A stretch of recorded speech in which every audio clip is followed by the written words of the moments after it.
All right, y'all. Hello, hello, hello. I am Kendra Tillman. I will be your host for this class.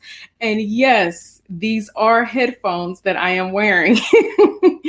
So before I tell you my funny little story about the headphones, I need you guys to comment and let us know that you can see Kelli and I and you can hear us just fine. So I just want to make sure that you guys can see us and hear us. I think there is like a little bit of a delay, just like it is on Facebook.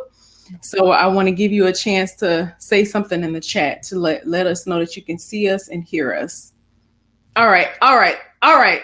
So Tandra said her sound is bad. Is that true for everybody else, or is that just true for Tandra? Tandra. Can everybody else see and hear us okay? Okay. All right. So Tandra, it must be something wrong with your microphone, darling, or your speakers. All right, so let me tell y'all the story because I know this is maybe a little bit of a distraction.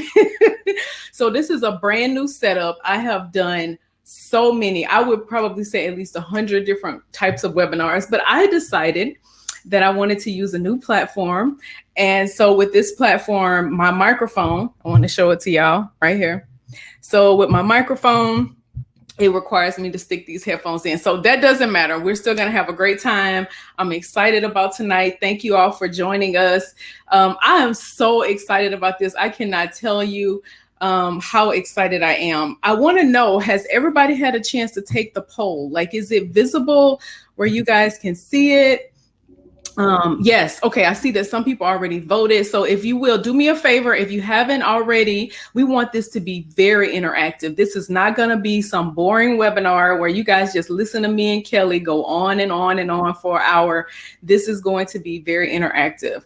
And one of the first questions that I have for you that I would love for you to type in the chat box is we want to know, what do you want to get out of this? Like when you saw the title of this, the benefits of journaling for mental health, what was the first thing that popped in your mind, and why did you decide to give us about an hour of your time today in order to be a part of this? So just leave those in the comment section, or in the chat section, I should say. So leave that in the chat. The chat box is over to your right.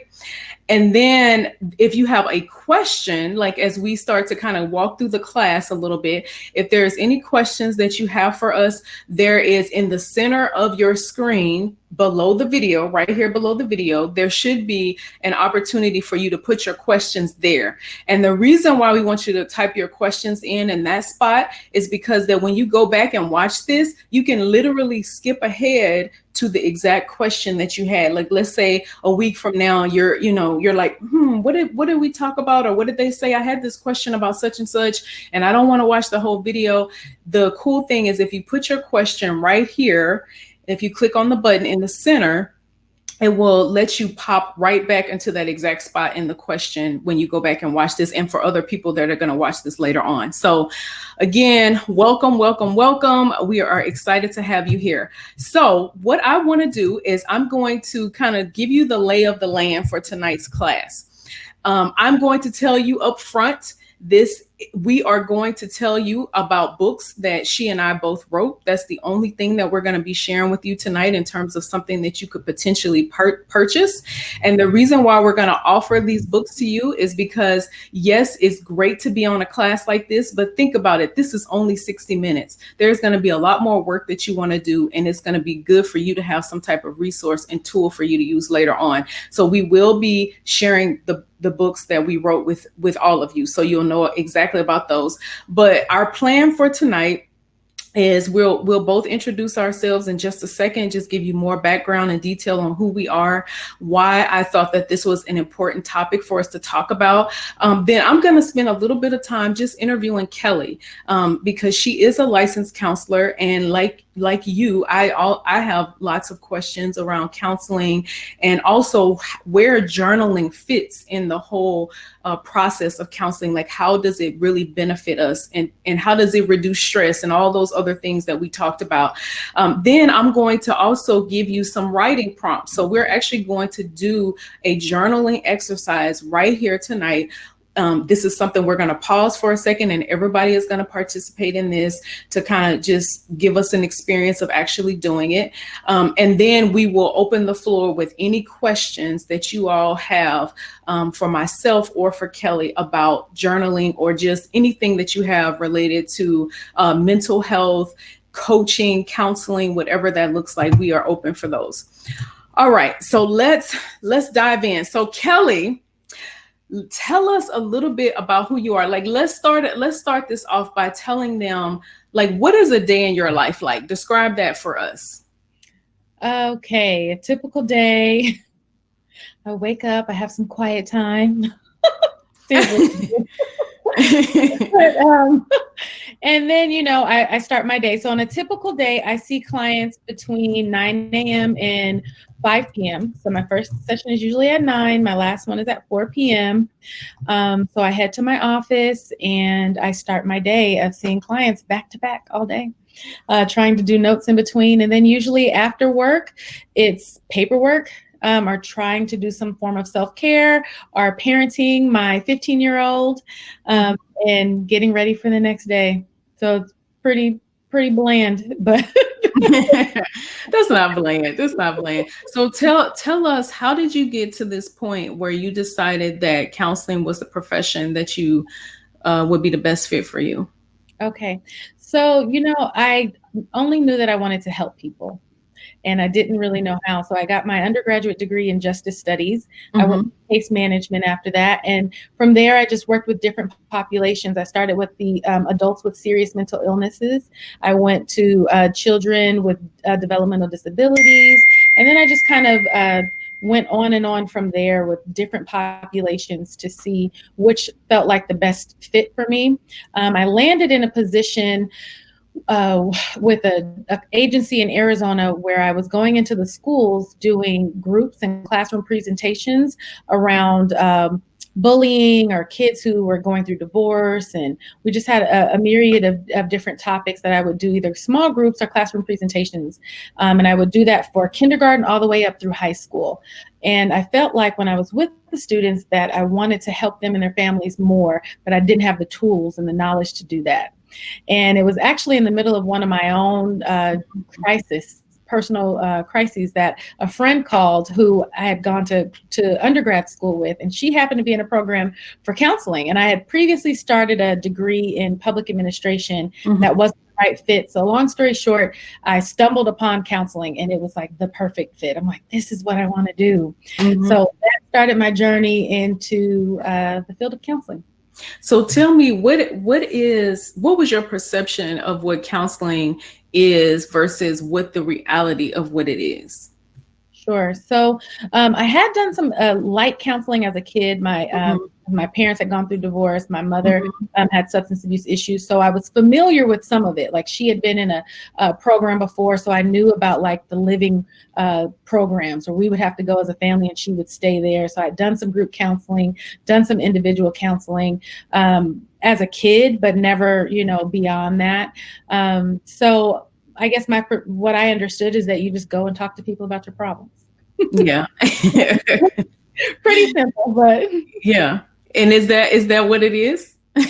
I really say, I tell people that you get out of the counseling process what you put into it. So I definitely have some clients that come and just want to talk about their problem and their day, and those are lifers. People that they look at it as counseling is a part of their life and it's a part of their self-care routine. I personally don't really believe in advice giving. I look at it as a partnership, like I'm partnering with you. And really, the example that I give my clients is that my job is to serve as a mirror for you. So sometimes some of the same issues that show up in your personal life over time may show up in our personal relationship, in our working relationship. But the difference is that it's a professional one, so we can work through those problems together. And a lot of the work is helping you identify where you are and where you want to be. And I partner with you along the way to help you get there. and showing you things that if there are certain things that you don't like that may show up in this relationship, then let's talk about it. This is a safe place where you can talk about your problems. You can work out your conflict. I let people know that, my word isn't golden. If I say something and it doesn't fit for you, let me know and let's talk through that. Because a lot of times people don't have the skills to work through these things in their everyday life. So it's a safe place for you to learn some of those communication skills and work out some of those problems with someone that is non-biased and just a safe non-biased person. Now tell me why you say it's not advice giving, because I think that is definitely one of the perceptions of counseling. Sure. I say that because people, they come and say, fix my problem. And I tell people, I can't fix your problem. Fix their life. Yes.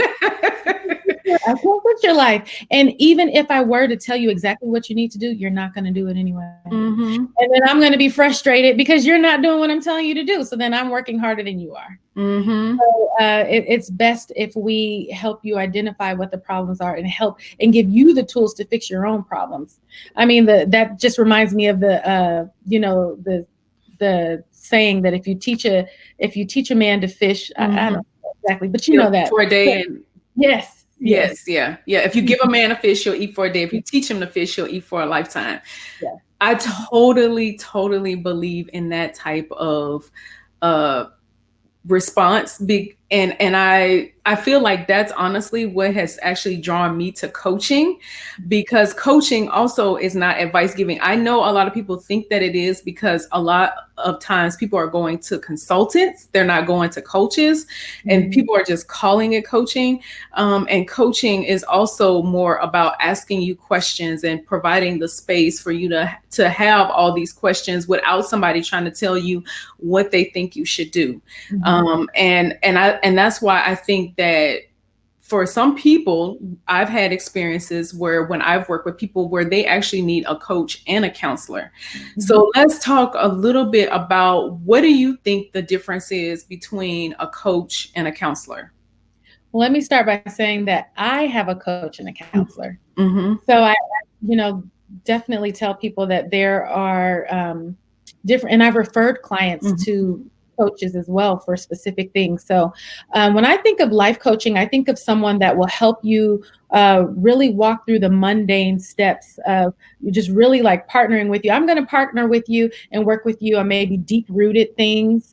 So I'm really big on the root of the issue, right? So we'll identify an analogy I like to give to people is, people come in saying, I have an apple tree and I don't want apples on this tree anymore. I want oranges. So they want counselors to just help them pluck off those apples and expect oranges to grow. And I say, no. Yeah.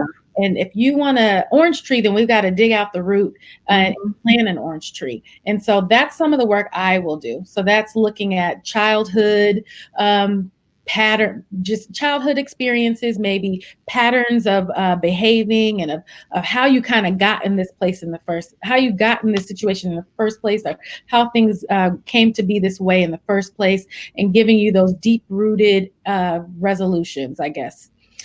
Coaching is really going to say, like, let's say one thing that I've referred people to coaching for is if they want to change their careers. So, if we're looking at a career thing, I will say, well, what drew you to that career path? Let's talk about, why you want to do this, or why you want to change careers. A coach may not be as concerned with the why, but they'll be more concerned with the let's get you from A to B. Let's sit down and look over your resume. Let's, talk about, what career path you want to go into. And I'm not going to do that. Yeah.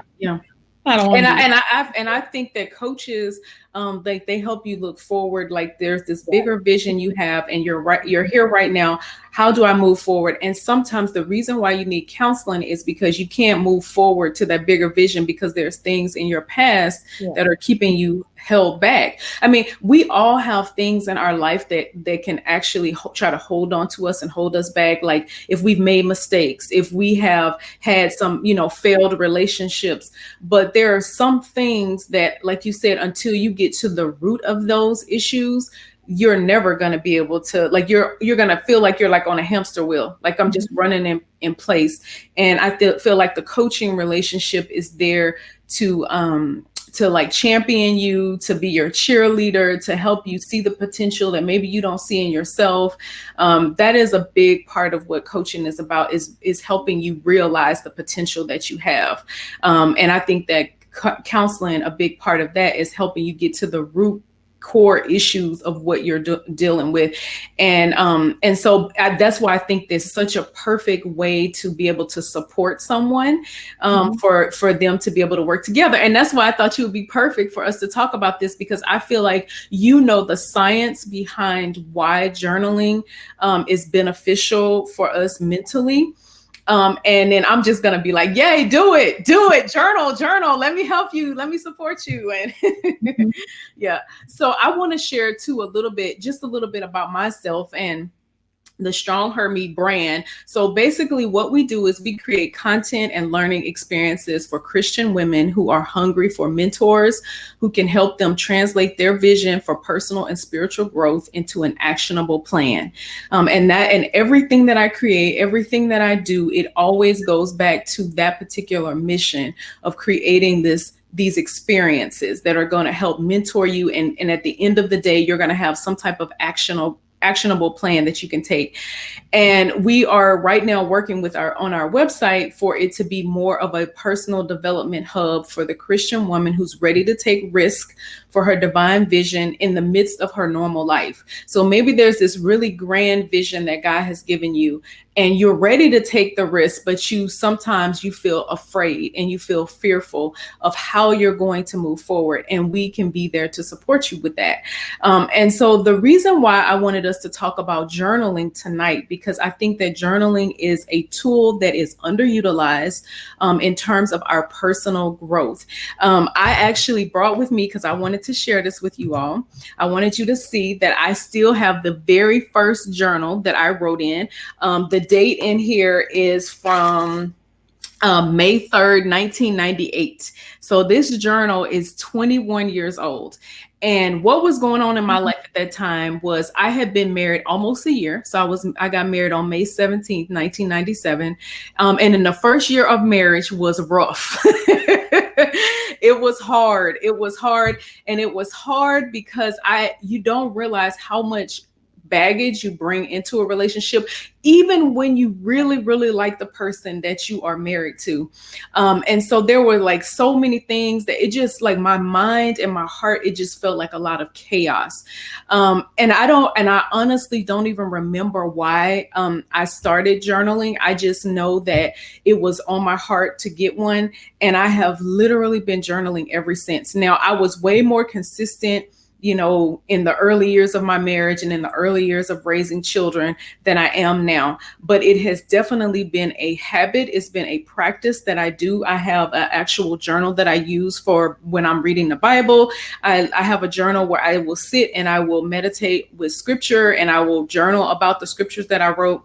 And so it's just been a huge way that God has really brought vision to my life, but it's also how he's allowed me to capture it and to be able to kind of look back at what I have learned about myself and learned about him over the years. And so when I was in the process of writing my second book, I originally had planned for it to be a workbook. And so it would just be something that a woman could sit with. It would be a workbook is very self-directed. It has questions and everything for you to kind of write the answers to. But as I was working through writing it, I started to realize, this really needs to be more of a journal, because a journal is something you take your time with. It's a lot of self-reflection. It requires you to be aware of your own thoughts and how you're feeling about things. It allows you to capture like your prayers, things that God is just dropping in your spirit at the time. And so that is what I ended up writing, was the Strong Womanhood Growth Journal. And again, I wanted it to be something that women could use for themselves. And instead of me trying to tell you everything you should think and feel, and my own understanding of of how I've had to be more resilient in my life, for you to start to recognize how resilient you really are. That is what our motto of "You Are Stronger Than You Think" is all about. It's about your resilience, and that you are far more resilient than you think you are. And I think that journaling is something that really helps you start to see how far you've come. Like when I go back and read this journal from 21 years ago, I see how far God has brought me. And so that is, to me, one of the major benefits of us being able to journal. So Kelli, for you, why do you typically find yourself encouraging your clients to journal? It really depends on what the client is dealing with and what they're coming in for. But especially if it's if someone's coming in during a time of transition in their life, it could be relationship transition, career transition, anything of that sort. I always recommend that people journal. Sometimes I think the biggest reason for journaling that I recommend it is to get us out of the cyclical thinking of our mind. That a lot of times we just ruminate and we just think of things, and we just need to put it somewhere. Yeah. So when you don't do that, sometimes it can affect your ability to sleep, your ability to focus, to complete a task, even at work, because your mind is thinking about whatever else. So journaling allows you to put it somewhere. It's like your brain needs to know that you won't forget. So that's why you keep thinking about it over and over and over again. So this way you can tell yourself, like, okay, it's here, I'm not going to forget it.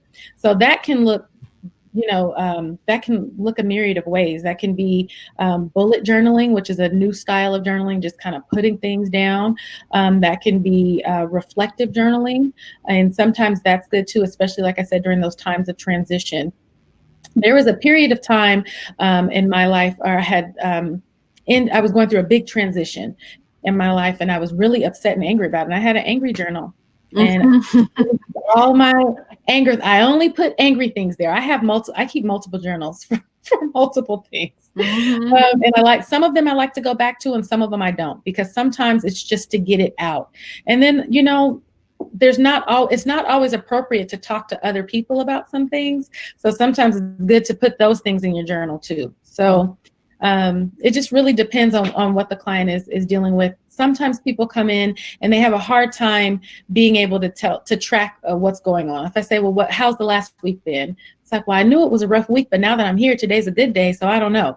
Then I say, well, journal. Yeah. Because that's something that we can look back at, and you can say, we can do daily check-ins where you can rate yourself on that day. Rating could be on a scale of 1 to 10. Some people like the weather, checking in that way and just saying, kind of assessing the day. I tell people to do that in the morning and in the evening as well. So, I mean, I can go on and on, but no, that's really good. I mean, I think that is great. When you have clients, have you ever had an experience like where somebody didn't really realize how beneficial journaling would be for them until they started coming to you? Or Yeah, a lot of people, talk about it. They want to journal, but they don't. And even when I give it for assignments, they don't, always do it. And it's just not convenient because, we want to have our nice, pretty journal and our pen, and we want to have our,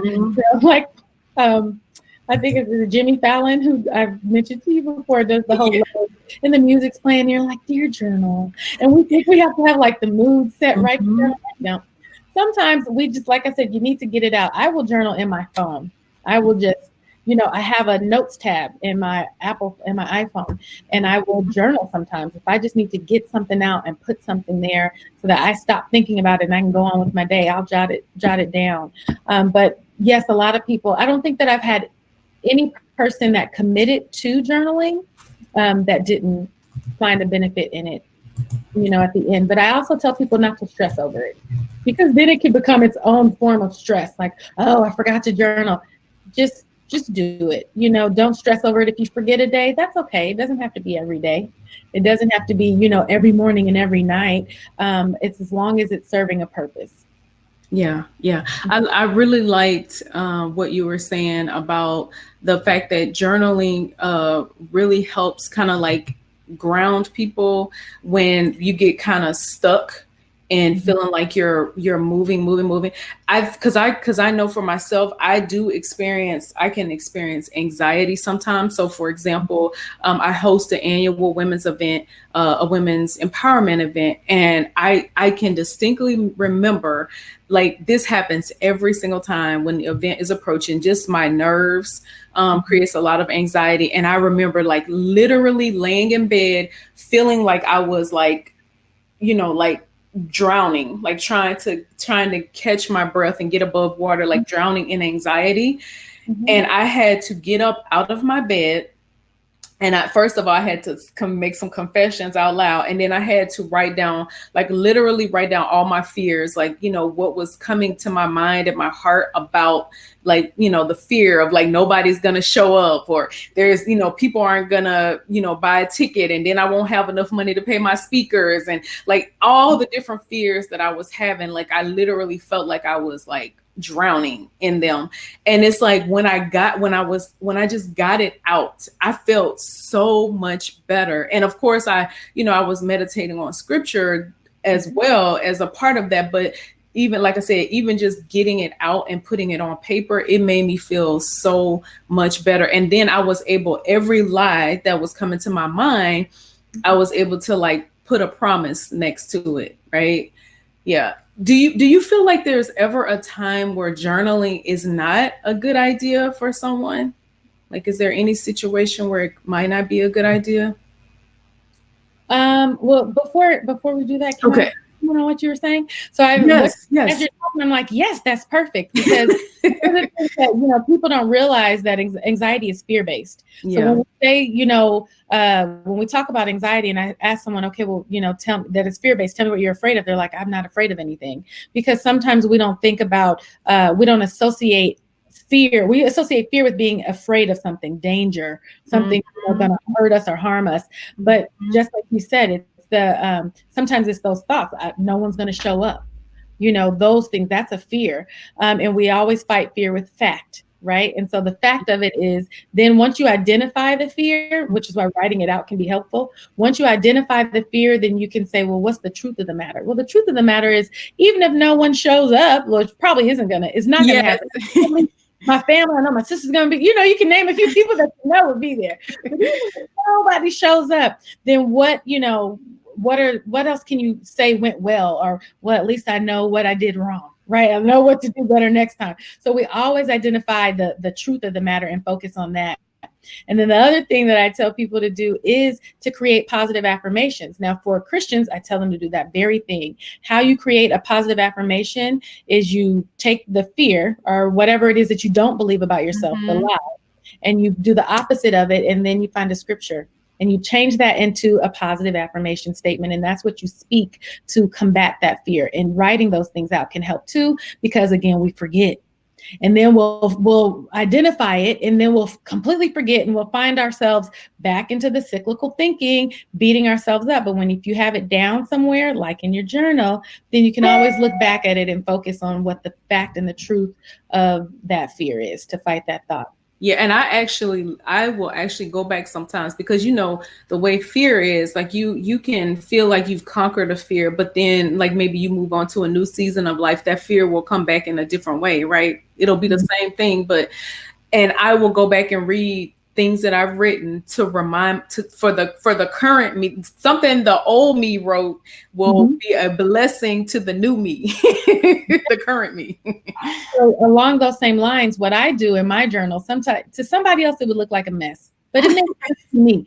I put different symbols by things to know. For that reason, if I'm thumbing through years later, because I do have journals that I look through years later, I'll look for little symbols. So, like, let's say if it's something that I believe was from God, I'll put like a cross, but a longer one, so it looks a certain way. If it's a note for my business, I'll have a different little symbol or something like that. So I almost categorize it as I'm going through for my confession statements that I create and affirmation statements. I put a different symbol by it. Sometimes I'll highlight them in a different color. Like if it's something from Holy Spirit, it may be highlighted blue. If it's something, for my business, it's highlighted green, which represents money. Yes, come on now. We're thumbing through these journals years later and you're like, I knew this was somewhere. Then that is something that can help you kind of categorize. Some things is just talk. You're just getting it out and that doesn't need any color. So then when you're going through years later, that was just me talking, I love that. I wrote that down. So like the future you will know that, okay, this symbol means this. And then also like being able to pull those into some affirmations. That's so good. Yeah. So I think you had asked the question on, have I ever had anyone say that it didn't help? No, more so like I remember seeing something like as I was kind of researching what we were going to talk about. And it was saying that sometimes it doesn't benefit a person to journal if it keeps them, like if it almost makes it worse, I guess is what it was saying. Do you have any thoughts about that? Well, I will say one thing that, some people like to go back and read their journals. Just like I said, I had that angry journal that I didn't go back and read because I tried to one time and it was almost like, oh, I didn't even identify with some of those thoughts anymore. So sometimes, it can, I guess in that sense, it would be negative, right? Sometimes you just don't, and you don't need to go back and revisit those thoughts. So I would say, if it's something where you're going to continue to read over it over and over and over and over, then it's the same as you thinking it over and over, and it's kind of defeating the purpose. Yeah, absolutely. So let's kind of shift to now. Let's talk about, so we talked about, I think, a lot of the benefits of journaling, and I want to kind of shift into like more of the how of journaling. So if you all have questions, make sure you leave them in the center part right below our video. We want to hear from you. We don't want y'all to be silent. This is supposed to be interactive. Did you all bring your journal with you? Do you have a journal with you? I see that some people said, I'm looking at the poll right now. So 3 people voted yes, they already journal. 1 person voted no. When was the last time you wrote in your journal? 1 person voted in the last 30 days. Good. And then someone said longer than 30 days. So it's been a little while since that person, those people have journaled. So that's good to know. So you all make sure if you have questions for us, if you have comments about anything that we're saying, we want this to be interactive. So when I was thinking about the how, Kelli, I was thinking about I kind of made a list of a few things that you and I can kind of talk about. One of the things was like having journaling prompts. So maybe one of the reasons why a person doesn't journal, maybe they've never done it before, is because everybody thinks differently. So they might feel like, you know what, I don't even know what I would say in a journal because, this journal is full now, but when it started, it was just a bunch of blank pages, right? There was nothing on here. So sometimes you need a journaling prompt. So what are your thoughts about journaling prompts? Well, I think, let me say that's why I have different journals for different subjects, right? So I'll have maybe my business, one that's focused on my business. There's been seasons of time in my life where I've had it focused on my health and tracking like what I was eating or things like that. I have journals that are just strictly prayers to God, where it's instead of me saying the prayers out loud, I'm like writing out prayers to God. But if there's other seasons of my life or times in general where I just want to journal, those daily check-ins, sometimes I will do well, let me say, I think it's very important how you start your day and end your day, especially if you're in a time of transition, right? Yeah. So in general, I try to make that a practice of journaling at least weekly. During transition times of my life, I journal every day, maybe multiple times a day. So I will do a journal entry in the morning, checking in with how I'm feeling. A lot of times we have a huge disconnect between our mind and our body, or even our mind, our body, and our spirit. So how we start and end our day, a lot of times we start our day hitting the ground running, just with our, getting the kids together, getting ourselves together, starting our day, and we end the night crashing sometimes, just going until we're exhausted and we can't go anymore, and then we're laying in bed thinking about the next day and what our to-do list for the next day.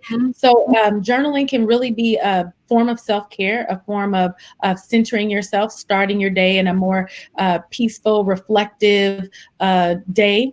moment. So taking a moment just to check in and see how you're feeling that day, what you're hoping for the day, or, just a check in. How am I feeling emotionally? I'm a little tired, and just being aware of your mental state, your physical state, your emotional state.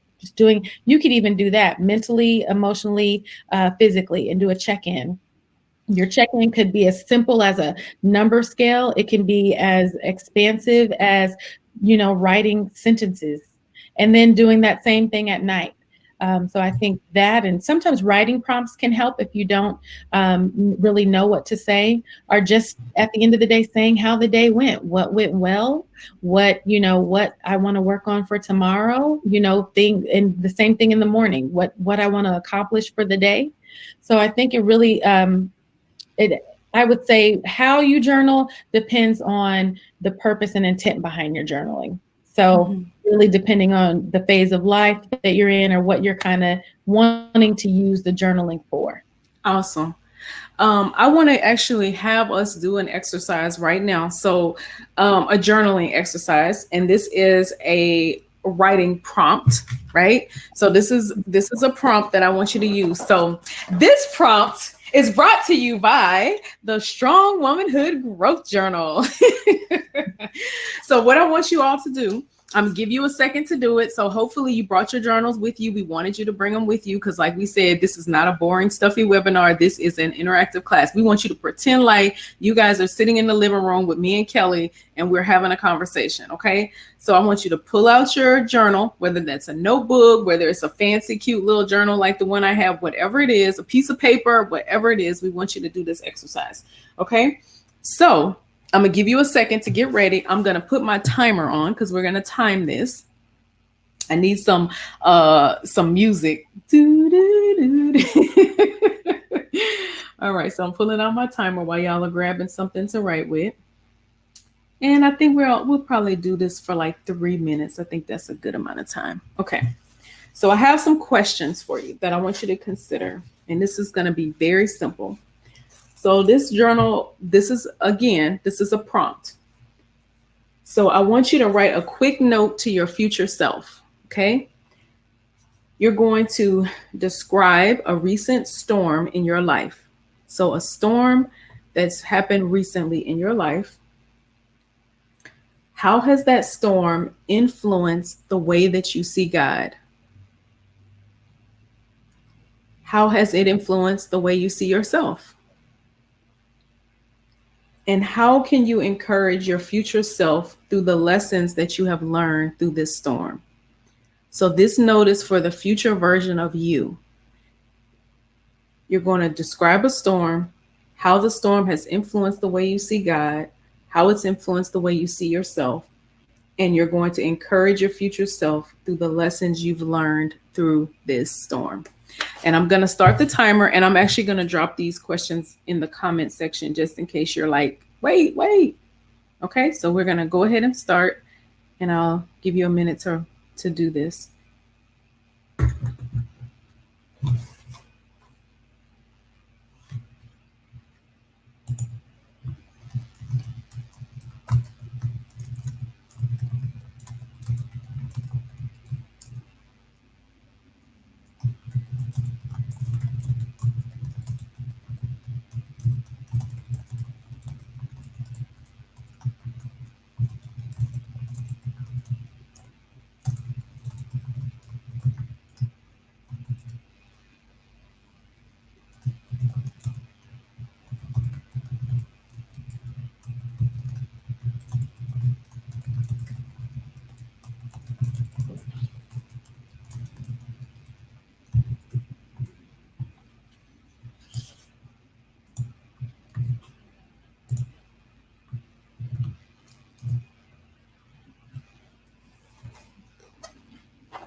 All right, we're halfway there, y'all.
All right, so that was 3 minutes. So I wonder if that was the quietest 3 minutes you've had all day. It was three of my quietest minutes. So, Kelli, did you want to say anything about that? About Just the process of journaling, with the prompts. oh, well, I think prompts can be helpful. I think especially if you don't know what to write about. There have been times that I've even just Googled uh, just for my own personal journaling, like have Googled journal prompts that sometimes like, I feel like I want to write, don't know what to write about, and don't want to just do a dump. Because sometimes you don't want to do a dump, you want to be more reflective. So don't be afraid to use tools like your journaling book. I've used those. I have plenty of those as well that I will kind of walk my way through, or just Google some prompts to get your mind going about what you might want to write about. Awesome. All right, that's awesome. Another way that you can use your journal is what you mentioned already, the morning routines, helping you kind of start your day so that you aren't starting the day running, like you're not running out the house before you had that opportunity to just sit and be quiet and think about what life just before other people's voices, because we live in such a noisy world. And that's the reason, honestly, why I love journaling, because it to me is so calming to just learn how to listen instead of always sitting in God's presence and just having that silence. I think is something very, very powerful about silence. Yeah. Another thing is scripture meditation. I think that is one of the things that a lot of people, that's one of the ways a lot of people use journaling is through through the meditation of scripture. And I have an actual journal that I use for when I basically in the morning time with my Bible. It's a devotional journal. And what it does is it has like a place for you to put the date, put the scripture. Today, it lists some things that you're grateful for, your lasting impression, how you're going to take action, and then prayer, write a prayer. So one of the things I was talking to Kelli about is, for me, one of the things that I do is I write prayers a lot. So I write a lot of prayers in my journal. And it's just the way that one of the ways that I talk to God is through writing those prayers. Did you want to say something about that, Kelli? Well, as you were talking, I'm reminded one of the other things that I do is I'm always intentful to date it and time it. And the reason I put the time on, well, I do know. Yeah, I always put the time when I'm journaling as well. And then I sign it. I don't know why. Like, if I sign it too, especially my prayers to God. I was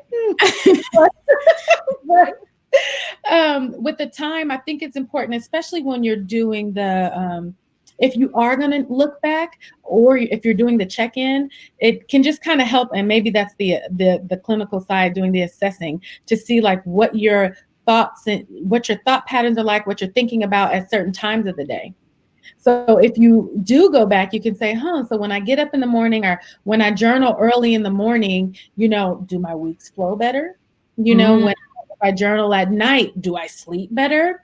If I'm journaling in the middle of the day, because there were, again, seasons of my life where I would be like, morning, lunchtime, and dinner time. I am journaling.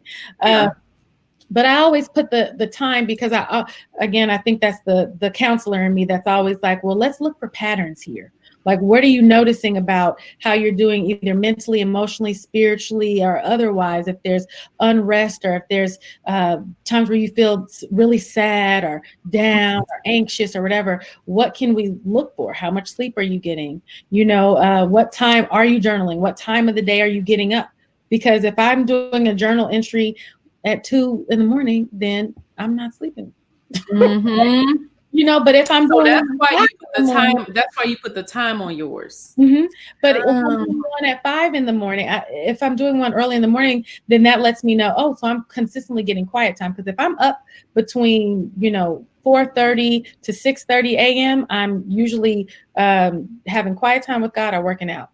Personally, what I've noticed when I've done that look back and that reflecting is that my life flows better when I do those two things in the morning. When I get up and I have quiet time with God, and then I go do some sort of physical exercise before I start my day, then mentally and emotionally, I'm just better. My day flows better.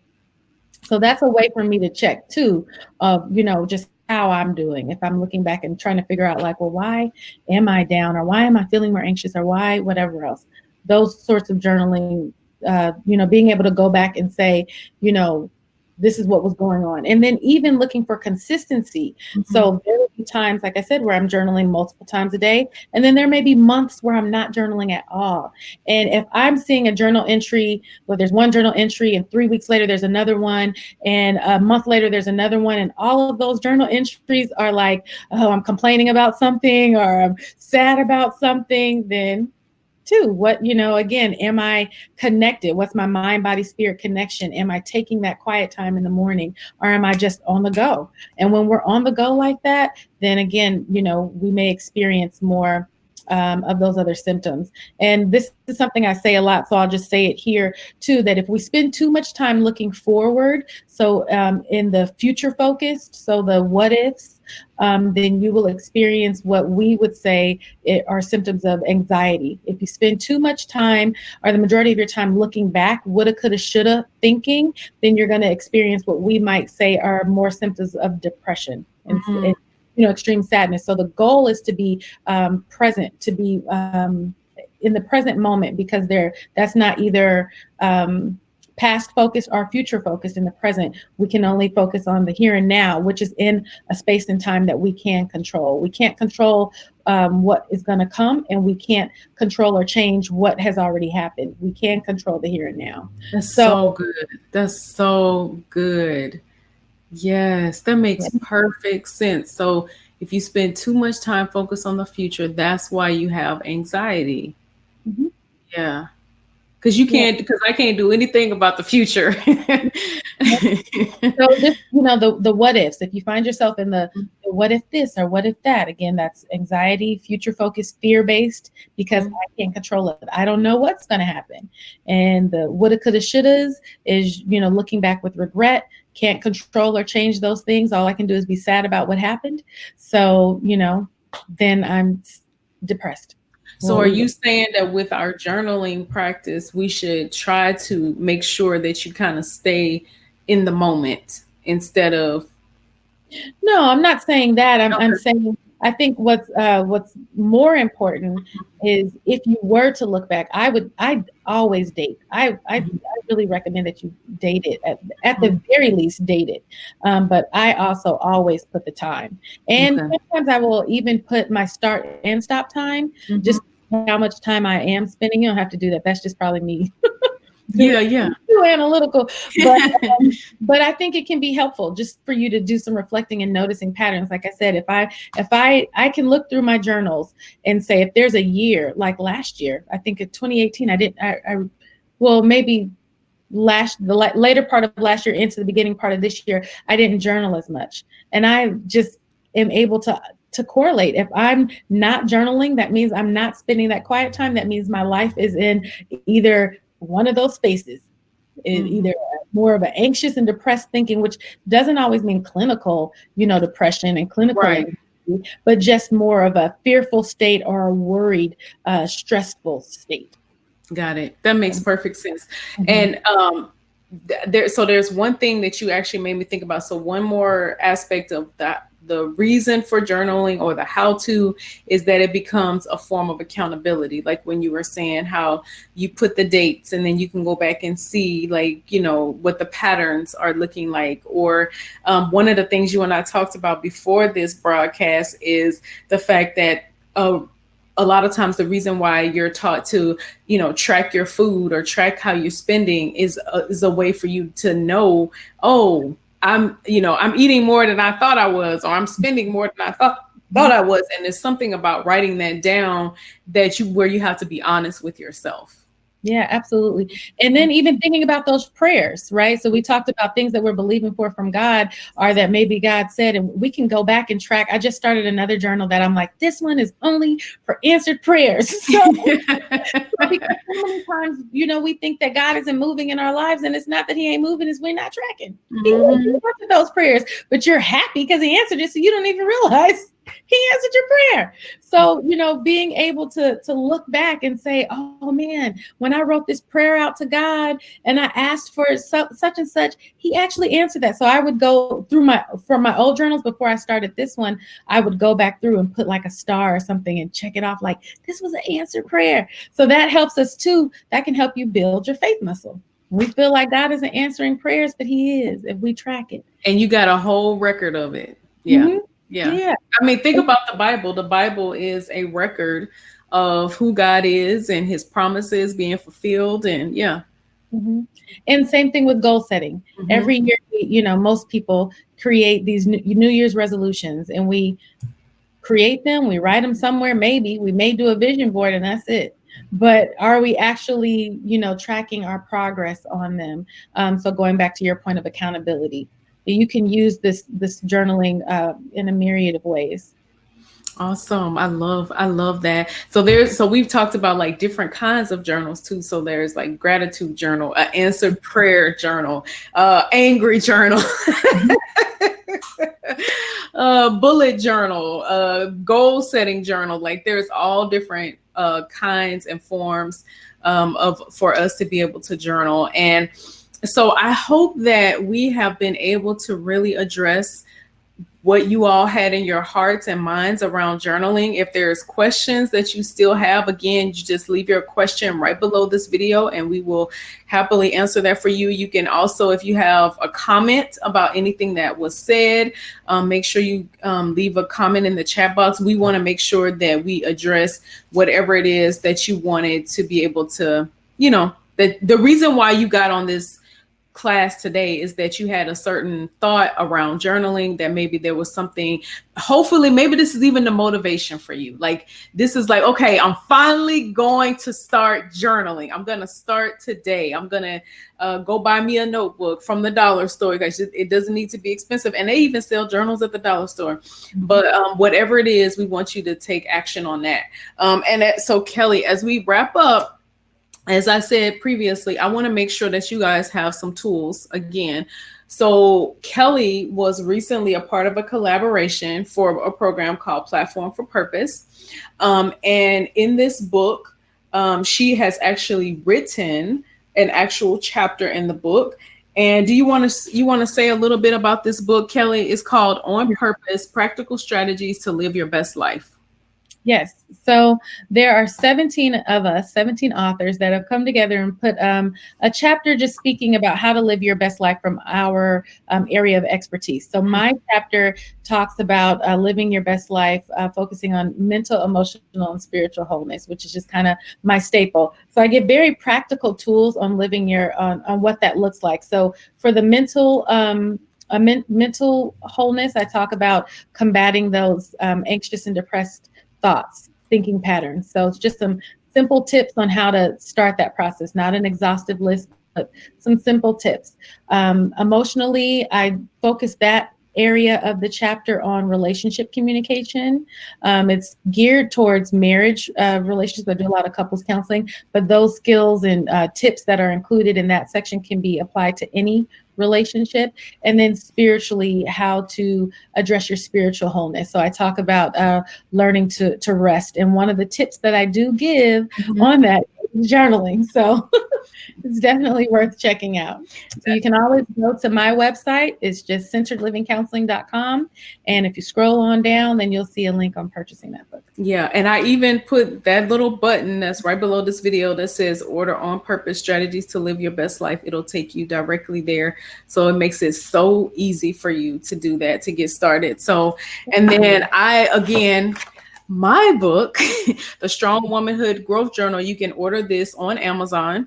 And when I send out the replay for the video, I'll make sure that I also have the link for that in the comments. So unless you all have any other questions, Kelli, I want you to go ahead and tell us, how can we connect with you online beyond this class today? Sure. So you can absolutely go to my website. It's centeredlivingcounseling.com. You can also find me on Instagram and YouTube. I'm starting to do some YouTube videos, just out, and also on Facebook. So my handle for Instagram is Kelli_Center_LPC. And if you go there, there's a link tree for all of the other ways to contact me too. But centeredlivingcounseling.com is probably the easiest, and you can reach me, through that platform. All right. And I am StrongHerMe on Instagram and on Facebook. We have a weekly Facebook chat or an Instagram chat called Work Your Plan Wednesdays, where it's all about you taking small, consistent action towards working towards the goals and the dreams that God has placed on your heart. So we did this class today instead of the normal Work Your Plan Wednesday chat. So this is a Work Your Plan around journaling, because this is something that's going to help you work your plan. We also have a podcast called Work Your Plan with Kendra. I would love for you all to subscribe to that, and you can find all the information about that on any of our social media at StrongHerMe or on the website at strongher.me. Well, all right, y'all, that is it for us. And until next time, work your plan and watch God work. Bye, y'all. Bye.